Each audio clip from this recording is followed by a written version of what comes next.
Hello बच्चों, आज हम सॉल्व करेंगे कक्षा 10वीं के गणित का अनसॉल्व पेपर जो कि वर्ष 2023 में आया हुआ है।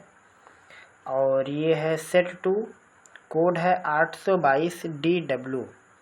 हमने सेट 1 822DV पहले से ही सॉल्व करके रखा है, आप उसको प्लेलिस्ट में से देख सकते हैं। और जितने भी पेपर अभी तक आए हैं 2012 से लेकर के अभी तक के सारे प्रश्नों का सॉल्यूशन आपको प्लेलिस्ट की वीडियोस में मिल जाएगा। तो आज हम सॉल्व करेंगे सेट 2 822DW को। तो बने रहिए वीडियो में ताकि आपको हर बात समझ में आ सके। थोड़ा सा मेहनत आप कीजिए, बोर्ड परीक्षा में आपका बेहतर परिणाम अवश्य आएगा। तो हम लेके चलते हैं आपको प्रश्न की ओर। आप प्रश्न देखिए। खंड आ, ये वाला जो खंड होता है ये OMR शीट पर आधारित होता है। कुल 20 नंबर होंगे और इसमें 20 के 20 वैकल्पिक होते हैं, सभी एक एक अंक के होंगे। तो यहाँ पे पहला प्रश्न दिख रहा है, क्वेश्चन नंबर 1। हम आपको एक एक बात समझाने की भी कोशिश करेंगे, आप ज़रूर ध्यान देना। और हर एक चीज़ आपको आसानी से समझ में आ भी जाएगी, ज़्यादा मेहनत नहीं करना पड़ेगा। हम सॉल्व कर रहे हैं, पहले यहाँ पे लिख देते हैं। हम सॉल्व कर रहे हैं सेट 2 को 822DW, ये क्वेश्चन पेपर का कोड होता है। इसका पहला प्रश्न, क्वेश्चन नंबर 1। प्रश्न निम्नलिखित संख्याओं में परिमेय संख्या है। रेशनल नंबर आपको इसमें से छांटना है।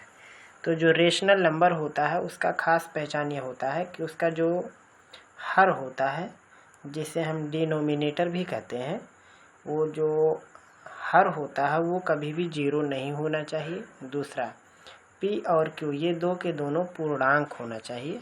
इस प्रकार की संख्याएं होनी चाहिए।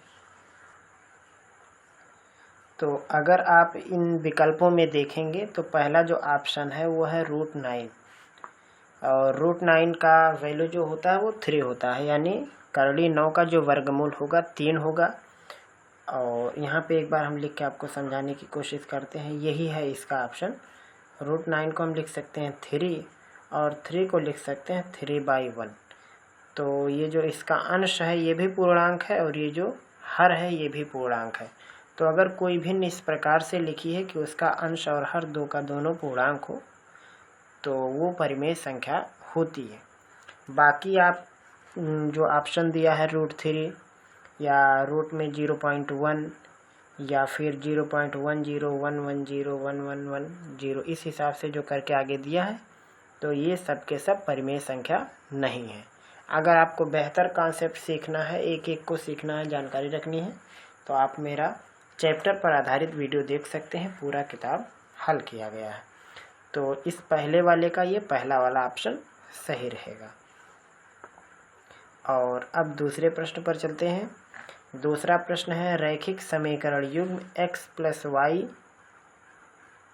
= 10 और x - y = 4। ये प्रश्न दिया गया है और इसमें कहा गया है इसका हल है। और एक बात मैं आपको और बता दूं, ये जो प्रश्न पत्र है इसमें जो दिया गया हम इसी के आधार पर सॉल्यूशन आपको बता रहे हैं। हो सकता है कि अगर मान लो कोई प्रश्न इसमें आगे पीछे छप गया होगा तो उसके हिसाब से आप एडजस्ट कर लीजिएगा। जो भी प्रश्न किताब में छपे हुए हैं हम उन्हीं को सॉल्व कर रहे हैं। तो यहाँ पे दूसरा प्रश्न दिया है x + y = 10 और x - y = 4। इसका हल है।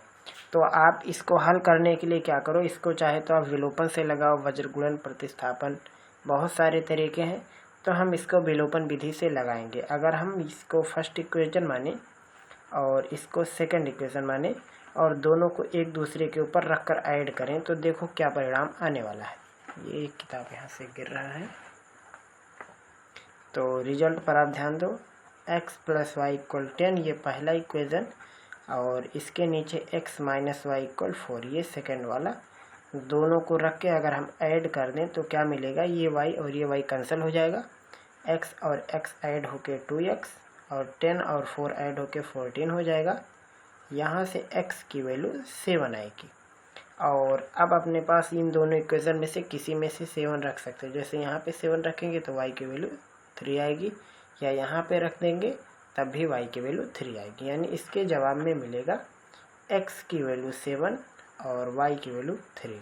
तो अब आप अपने ऑप्शन पर देखो, पहले में x की वैल्यू 5 है तो ये नामुमकिन है, दूसरे में 7, तीसरे में 7, लेकिन यहाँ 7 है तो y की वैल्यू 2 है, इसमें 7 है तो y की वैल्यू -2 है, इसमें -7 -3 दिया है। तो मेरे ख्याल से आंसर यही था, लेकिन हो सकता है इसमें मिसप्रिंटिंग हो गई हो, -7 और -3, यानी यहाँ पे चिन्ह बदल के आ गया हो, ऐसा हो सकता है। तो इसी हिसाब से आपको प्रश्न हल करना था। अगर यही प्रश्न है तो इसका यही जवाब होगा 100% श्योर। तो अब हम लेके चलते हैं आपको तीसरे प्रश्न की ओर। क्वेश्चन नंबर 3, बिंदु 5,9 की y अक्ष से दूरी है। तो सबसे पहले हम ऐसे एक एक्सिस बना लेते हैं, x और y मान लेते हैं, यहाँ पे कोई पॉइंट है 5,9। तो इसका मतलब होता है x अक्ष पर इस पॉइंट की डिस्टेंस 5 है और y अक्ष पर ये 9 तक चला गया है, तो हमें ये लोकेशन मिला है। तो ये x है, ये y, जिसे हम भुज और कोटि भी कहते हैं। तो इसमें कहा y अक्ष से दूरी, तो y अक्ष से जो दूरी है वो ये वाले लाइन की है, और ये वाली लाइन मिलता है जब हम x एक्सिस पर आगे बढ़ते हैं तभी। तो जब कहा जाए y अक्ष से दूरी तो आपको x का निर्देशांक बताना है, और जब कहा जाए x अक्ष से दूरी तो आपको y का निर्देशांक बताना है। तो 5,9 की y अक्ष से जो दूरी होगी वो x वाला निर्देशांक यानी 5, जो कि इसका ऑप्शन नंबर सी है। इसका जो ऑप्शन नंबर सी है 5 मात्रक, यही सही रहेगा। इस तीसरे प्रश्न का ये जवाब हुआ। और आप अगला प्रश्न देखिए, चौथा। ये चौथा प्रश्न हम आपको दिखा रहे हैं, ये किधर गया, यहाँ पे।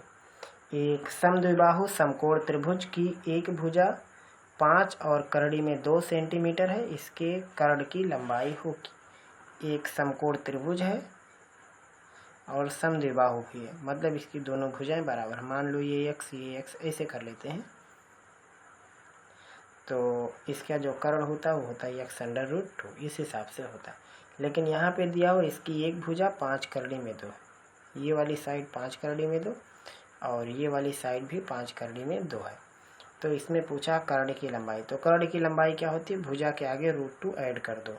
तो जब हम भुजा जो दिया है 5√2, इसके आगे √2 को लेके आएंगे तो इसका इसके साथ गुणा हो जाएगा, 2 बन जाएगा, और ये बराबर आएगा 10 सेंटीमीटर। ये इसका जवाब हो जाएगा। अब देखते हैं अपने ऑप्शन में। तो ऑप्शन हम में जो पहला वाला ऑप्शन है यही है 10 सेंटीमीटर, बाकी और किसी से मैच नहीं करता, तो हम इसमें पहला ऑप्शन बना देंगे 10 सेंटीमीटर। ये पहला वाला अपना सही रहेगा। और उसके बाद देखते हैं पांचवा प्रश्न।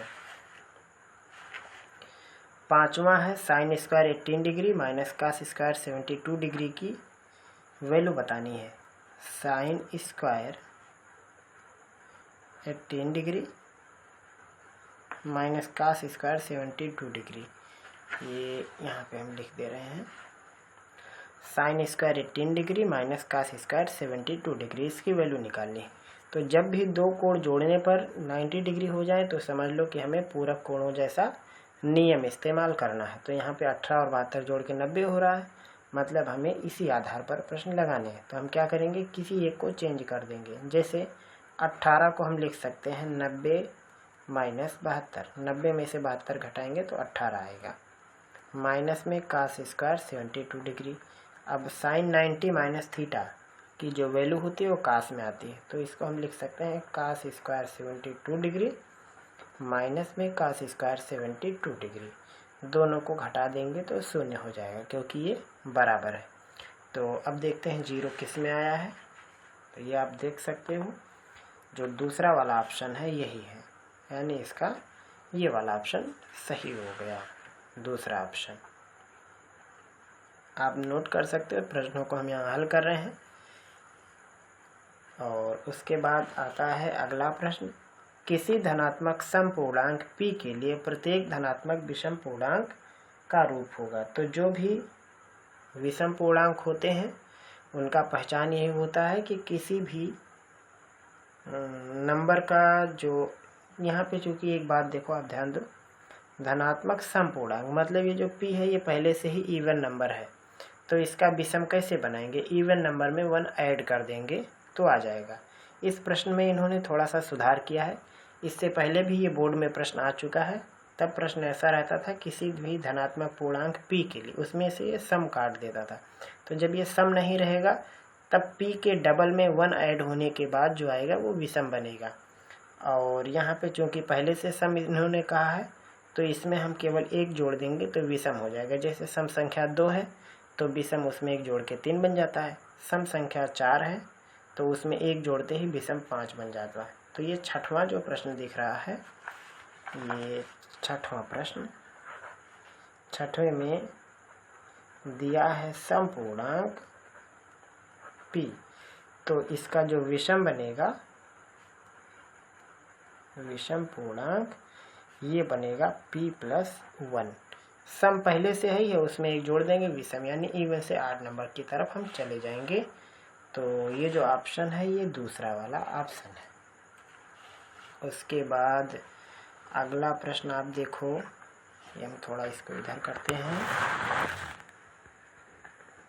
यहाँ से आप अगला प्रश्न देख सकते हो।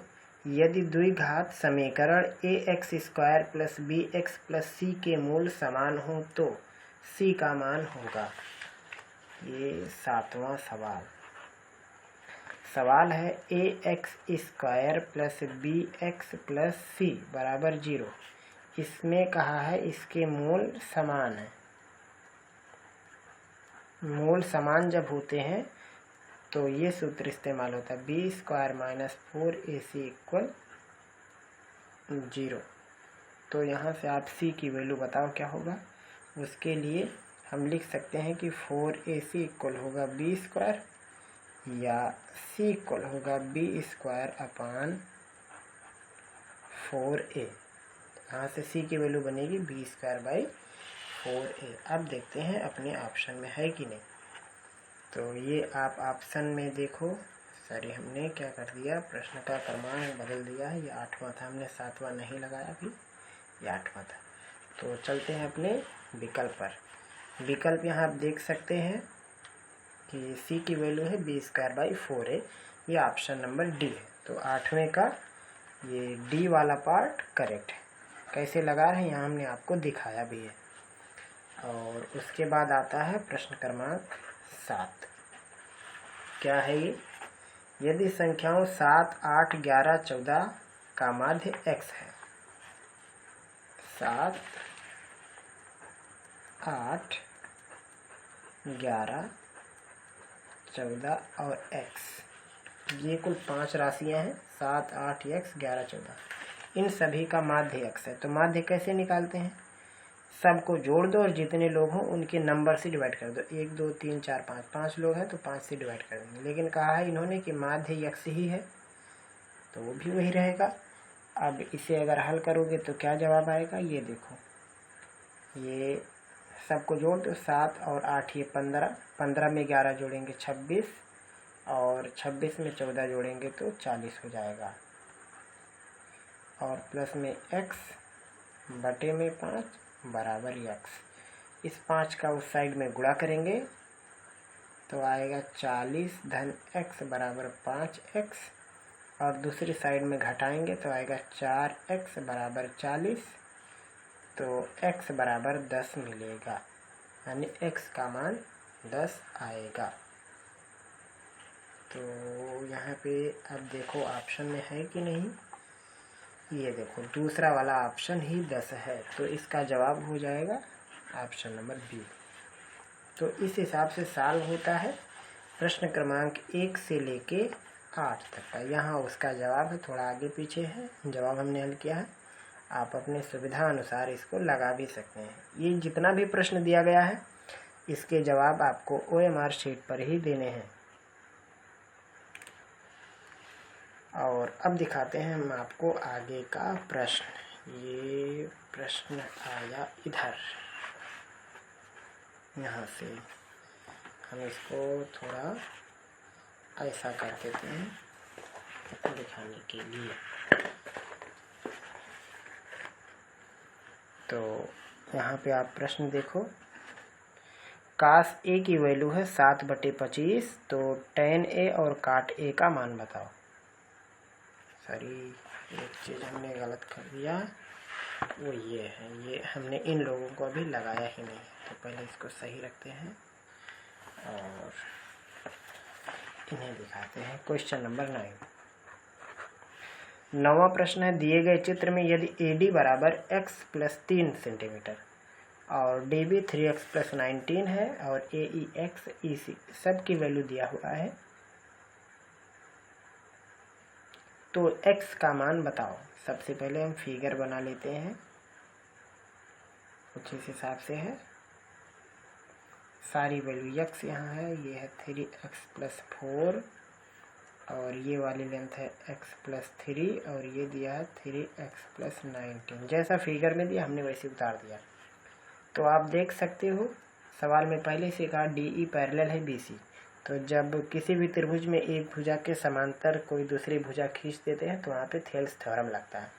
थेल्स थ्योरम क्या है कि इनके खंडों का अनुपात बराबर हो जाता है। तो खंड एक पार्ट ऊपर एक नीचे, यानी x + 3 / 3x + 19 इक्वल हो जाएगा x/3x + 4 के। अब इसे सॉल्व करेंगे, जो आएगा आंसर आएगा।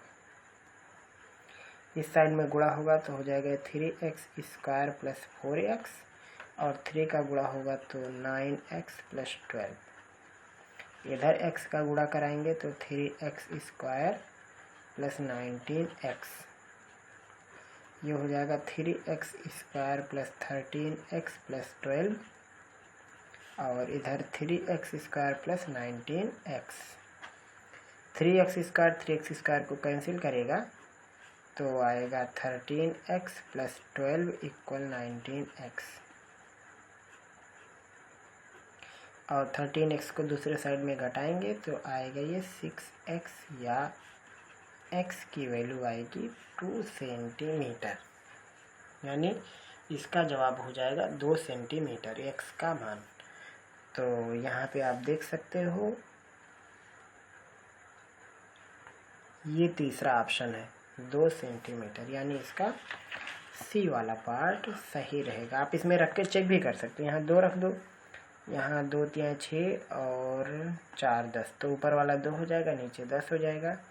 ये 5 हो गया और ये 2 × 3 = 6 और 19 25, ये 5 और 25, ये 2 और 10, तो 2 और 10 का अनुपात 1/5 और 5 और 25 का अनुपात भी 1/5, मतलब सही है।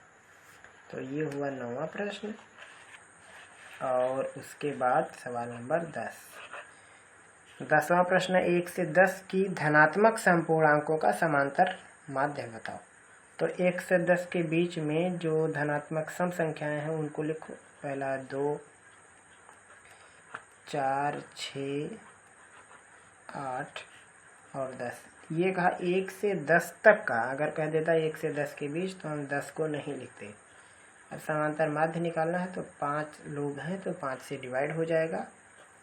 2 और 4 6, 6 में 6 जोड़ेंगे 12, 12 में 8 जोड़ेंगे 20 और 20 और 10 30, 30 में 5 से भाग करेंगे तो 6 आएगा। ये आप देख सकते हो, ऑप्शन नंबर डी इसका सही है। उसके बाद आता है प्रश्न क्रमांक 11, संख्या 156 का अभाज्य गुणनखंड होगा। 156 का अभाज्य गुणनखंड करना कैसे करेंगे? ऐसे, जैसे आप बचपने में एलसीएम निकाल देते। 2 से डिवाइड करेंगे, 2 × 7 = 14, 2 × 8 = 16, 78 हो गया। फिर 2 से भाग करेंगे 39 आएगा, फिर 3 से भाग करेंगे 13 आएगा, फिर 13 से भाग करेंगे 1 आएगा। यानी इसका अभाज्य गुणनखंड कितना हो गया? 2 × 2 × 3 × 13, या लिख सकते हैं 2 का स्क्वायर × 3 × 13। अब देखते हैं कहाँ है ये, 2 का वर्ग × 3 × 13, ये है ऑप्शन नंबर बी, ये इसका जवाब हुआ। और उसके बाद प्रश्न है क्रमांक 12। हम इसमें से कुछ सवाल आपके लिए छोड़ भी रहे हैं, जो कॉपी पेस्ट सवाल हो रहा है, जो डीवी में भी था वो सवाल हम छोड़ेंगे। इसे आप लगाइएगा और जवाब आप हमें कमेंट सेक्शन में ज़रूर बताएंगे। ये क्वेश्चन नंबर 12 है। माध्य बहुलक और माध्यक के बीच का रिलेशन है। इसका जवाब आप स्वयं करेंगे, इसे आप खुद लगाओगे। और उसके बाद प्रश्न क्रमांक 13 दिया हुआ है। एक रैखिक युग्म है 2x + 3y = 5 और एक है 4x + ky = 10। तो k का मान होगा अगर इसके अपरिमित रूप से अनेक हल हैं। तो जब अनेक हल होते हैं तो x के गुणांक बराबर y के गुणांक बराबर अचर पर, तो 2/4 हो जाएगा। ये बराबर हो जाएगा 3/k बराबर हो जाएगा 5/10। किसी को भी लेके हल कर दो, जैसे इसको लेके हल कर दोगे तो 1/2 आएगा, तो k का मान 6 आएगा। खत्म। k की वैल्यू बनेगी 6, तो यहाँ पे k का मान रहेगा 6। वैसे भी आप देख सकते हो यहाँ 2 की जगह 4 है, यहाँ 5 की जगह 10 है, यानी 2 से गुणा होते हुए गया है। तो यहाँ पे 3 में 2 का गुणा होकर 6 हो जाएगा। बात खत्म। ये ऑप्शन है डी वाला। तो इस हिसाब से प्रश्न हल होता है 1 से लेके 13 तक। और उसके बाद अब हम आगे के प्रश्नों को भी आपको दिखा देते हैं। प्रश्न क्रमांक 14। त्रिभुज ABC और BDE दो समबाहु त्रिभुज इस प्रकार है कि D भुजा BC का मध्य बिंदु है। त्रिभुज ABC और BDE दो समबाहु त्रिभुज इस प्रकार से हैं कि D भुजा BC का मध्य बिंदु है। तो सबसे पहले हम यहाँ पे बना देते हैं चित्र ताकि समझ में आए। क्या है ये 14वां प्रश्न। त्रिभुज ABC ये एक समबाहु त्रिभुज है और साथ में BDE भी एक समबाहु त्रिभुज है, लेकिन कहा है कि जो D है ये भुजा BC का मध्य बिंदु है। तो यहाँ पे D हो जाएगा। अब कहा एक त्रिभुज बन रहा है जिसका नाम है BDE। तो BD और D से ये चला जाएगा इधर, ऐसे ये इसका फिगर बनेगा। तो त्रिभुजों ABC और BDE के क्षेत्रफलों का अनुपात बताओ। तो अगर त्रिभुज समरूप हो तो उनके क्षेत्रफलों का अनुपात होता है उनकी संगत भुजाओं के वर्गों का अनुपात। तो सबसे पहले नाम दिया है त्रिभुज ABC, उसके बाद नाम दिया है BDE। तो ये वाली जो लेंथ है, अब चूँकि ये पहले से समबाहु त्रिभुज थी और ये इसके बीच में है, तो मान लो पहले वाला जो लंबाई था वो x था, तो ये वाली लंबाई हो जाएगी x/2। तो अगर इनका देखा जाए क्षेत्रफलों का अनुपात, तो संगत भुजाओं के वर्गों के अनुपात होते हैं ये वाला। तो यहाँ से आप देखोगे x का वर्ग कट जाएगा, तो आएगा अनुपात में 4:1। यानी त्रिभुज ABC का क्षेत्रफल 4 गुना बड़ा है छोटे वाले के मुकाबले, यानी 4:1 आएगा। तो इसका जवाब 4:1 ये C वाला है, यही इसका जवाब हो जाएगा। और इसके बाद दिखाते हैं आगे का प्रश्न। ये है 15वां प्रश्न। प्रश्न है यदि cos A बराबर 7/25, cos A का मान है 7/25, तो tan A और प्लस में काट A इन्हीं का मान निकालना है। तो निकालने के वैसे बहुत सारे तरीके हैं। सबसे अच्छा है एक त्रिभुज बना लेते हैं और यहाँ पे लिख देते हैं A। कास का जो सूत्र होता है आधार और कर्ण का अनुपात होता है, यानी ये हो जाएगा 7 और ये हो जाएगा 25। अब किसी भी समकोण त्रिभुज की अगली साइड निकालने के लिए क्या करते हैं, कर्ण के वर्ग में से शेष साइड का स्क्वायर घटा देते हैं। तो 25 का वर्ग हो जाएगा 625, 7 का वर्ग 49 और घटाएंगे इसका, तो 15 में से 9 घटाएंगे तो 6 आएगा, 1 बचेगा, 11 में से 4 घटाएंगे 7, 576 और इसका वर्गमूल होता है 24। तो ये वाली वैल्यू हो जाएगी 24। अब tan A प्लस काट A का मान निकालना, तो यहाँ से tan A का वैल्यू होता है लंब और आधार का अनुपात, यानी 24/7 और काट का आधार और लंब होता है यानी 7/24। गुणा कराएंगे 24 का 24 में 576 और 7 का 7 में 49 और नीचे दोनों का 7 का 4 में 28, 7 दूनी 14, 2 16। तो ऊपर हो जाएगा 625 और नीचे हो जाएगा 168। ये है ऑप्शन नंबर डी। यहाँ पे आप देखिए, ये थोड़ा सा नीचे लेते हैं इसको, ये देख सकते हैं ऑप्शन नंबर डी 625/168। ये है 15वें प्रश्न का जवाब। अब देखते हैं अगला प्रश्न। 16वां प्रश्न है, यदि दो वृत्तों की त्रिज्याएं क्रमशः 4 सेंटीमीटर और 3 सेंटीमीटर है, इन वृत्तों के क्षेत्रफलों के योग के बराबर क्षेत्रफल वाले वृत्त की त्रिज्या बताओ। तो कोई वृत्त है जिसका क्षेत्रफल निकालने के लिए मान लो हमने उसकी त्रिज्या r मान ली। ये वाला जो वृत्त है ये दो छोटे छोटे त्रिज्याओं वाले वृत्तों के योग के बराबर, ऐसा इन्होंने कुछ दिया है कि मान लो एक की रेडियस r1 है और एक की रेडियस r2, इनके क्षेत्रफलों के योग के बराबर कोई एक अगला वृत्त है, तो हमने उसकी त्रिज्या को r मान लिया। तो यहाँ से आप देखो पाई से पाई कट जाएगा, तो आएगा r² equal r1² plus r2²।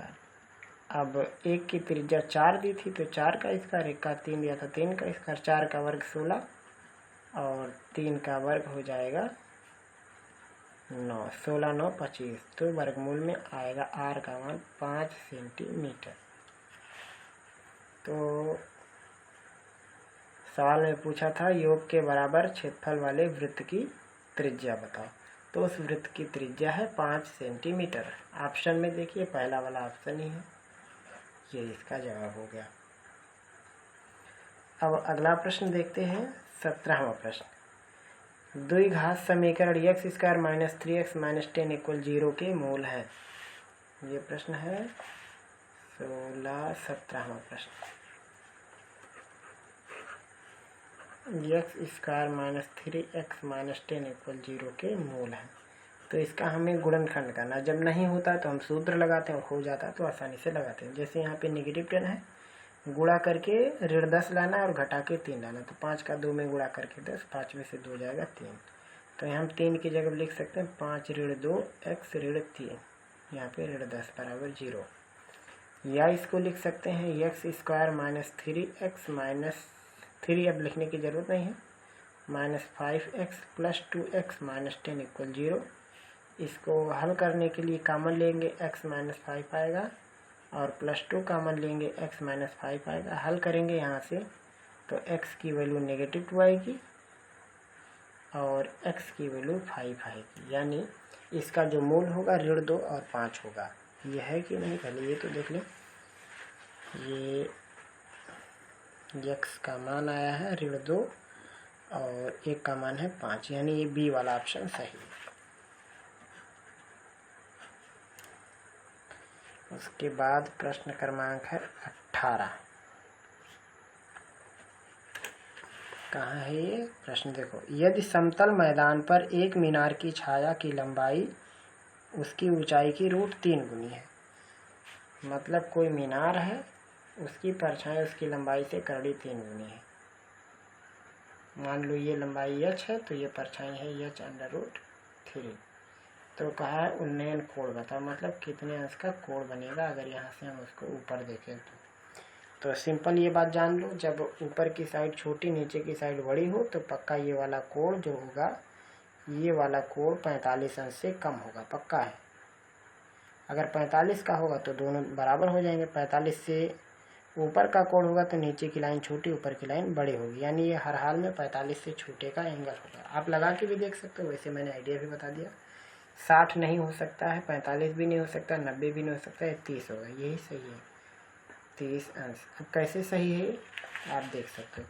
यहाँ पे मान लो ये थीटा है तो यहाँ पे आप लगा दोगे tan थीटा, लंब और आधार का अनुपात होता है, यानी h√3 हो जाएगा, कट के आएगा 1/√3 और 1/√3 ये tan में 30 डिग्री की वैल्यू है, यानी यहाँ से थीटा की वैल्यू आ जाएगी 30 डिग्री। तो सिंपल आप ये बात याद रखो, जब दोनों लेंथ बराबर तो ये कोण 45, नीचे वाली लेंथ अगर छोटी है तो पक्का ये कोण 45 से बड़ा होगा, नीचे की लाइन बड़ी है तो 45 अंश से कोण छोटा होगा, बस। और अब नंबर लगता है 19वें प्रश्न का। प्रश्न है 45 सेंटीमीटर ऊंचाई और 4 सेंटीमीटर व्यास वाले एक धात्विक ठोस बेलन को पिघला करके 6 सेंटीमीटर व्यास के ठोस गोलों की कितनी संख्या होगी।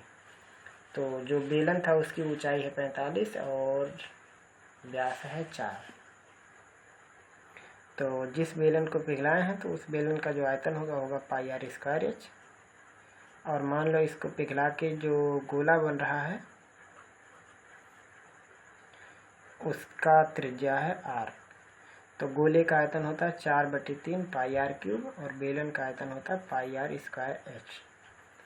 तो यहाँ से आप देखो पाई से पाई कैंसिल हो जाएगा, तो बचेगा 4/3 पाई खत्म हो गया, ये हो गया r³ बराबर r²। ये कंडीशन लगेगा। तो इसमें सवाल में है कि कुल कितने गोले बनेंगे। तो मान लेते हैं कि x गोले, y गोले, z गोले जो भी हैं, मान लेते हैं n इनकी तादाद बनेगी। तो यहाँ पे ये सूत्र इस्तेमाल होगा, n 4/3 r³ बराबर होगा r²h। सारा मान रख दो, n 4/3 r। इसमें दिया हुआ है 6 सेंटीमीटर व्यास चाहिए, तो त्रिज्या कितनी बनेगी, 6 का आधा 3 हो जाएगा।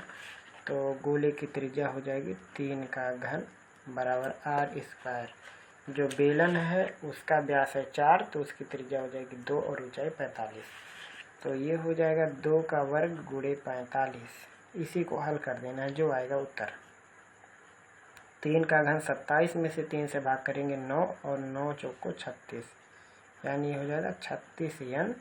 और 2 का गुणा 2 में 4 और 45 में इसका गुणा करेंगे 4 पंचे 20, 4 चौको 16, 2 18।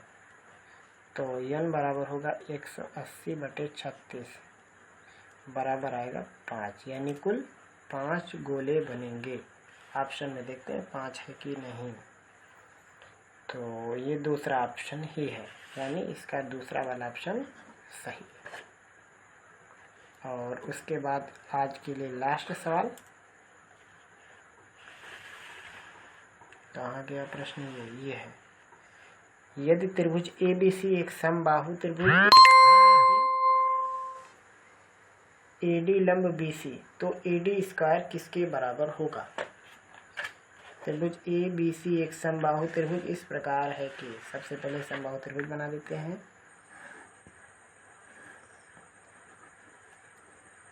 इस प्रकार है कि AD लंब BC,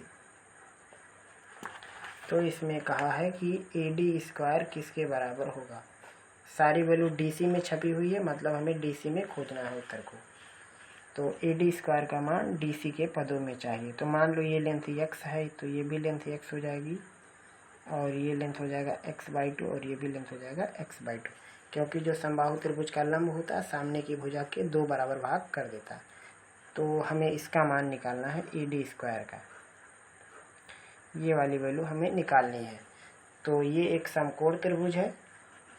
समकोण त्रिभुज की कर्ण वाली साइड को अगर छोड़ दो तो बाकी सब में से किसी की भी वैल्यू अगर निकालनी है तो कर्ण वाले में से इसका स्क्वायर घटाना पड़ेगा। तो इसमें कर्ण वाली साइड मान लेते हैं ये है AC, इसका वर्ग माइनस में DC, इसका वर्ग हो जाएगा। तो AC की वैल्यू हो जाएगी x² और इसकी वैल्यू हो जाएगी x²/4। घटाएंगे तो आएगा 3x²/4, ये हो जाएगी AD² की वैल्यू। तो अब ये देखो कि ये किसके बराबर हो गया है।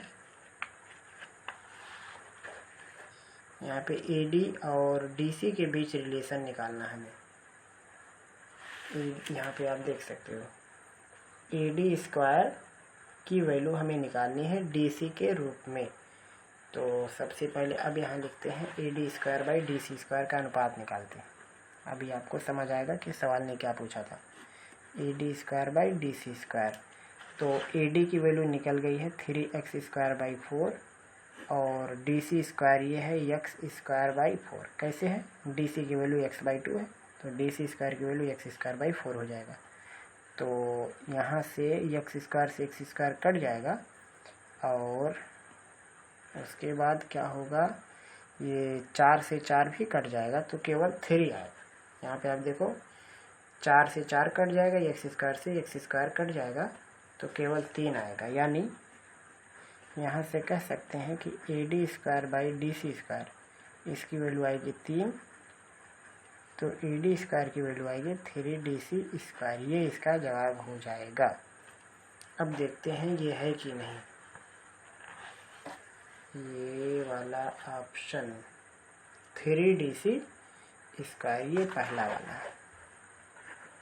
या एक और तरीका है लगाने का, हम उसको भी यहीं कोने में लगा देते हैं छोटा मोटा। समबाहु त्रिभुज का हर एक कोण 60 अंश का होता है। यहाँ पे आप कोई सूत्र लगा दो, जैसे मैं tan 60 लगा देते हैं तो tan 60 का मतलब क्या होगा, लंब बटे आधार यानी ED बाई DC। tan 60 की वैल्यू होती है √3। अब तो AD स्क्वायर का मान निकालना, दोनों पक्षों का वर्ग कर देंगे, √3 का वर्ग 3, इधर हो जाएगा AD square by DC square. या यहाँ से लिख सकते हैं AD स्क्वायर बराबर 3DC स्क्वायर। तो जैसे आपको मर्जी आप वैसे लगा सकते हो, लेकिन हर हाल में जवाब वही आएगा। तो इस हिसाब से सॉल्व होता है आज का प्रश्न पत्र। यहाँ पे हम दिखा देते हैं जो सबसे हमने लास्ट में सॉल्व किया, फिर आपको आगे कुछ थोड़ी बात बताते हैं। तो फिर से आते हैं वापस। आप देख सकते हैं हम लोग सॉल्व कर रहे थे सेट टू 822 TW। इसके हमने खंड आ को केवल सॉल्व किया है जो कि OMR शीट पर आधारित है। इसमें टोटल 20 प्रश्न हैं और कैसे इनको लगाना है ये हमने आपको सिखा दिया है। तो अगर आपका इनमें से किसी भी प्रश्न को समझने में कोई दिक्कत हो तो आप हमें ज़रूर बताएंगे। फिर मिलेंगे हम लोग अगले पार्ट में अगले टॉपिक के साथ।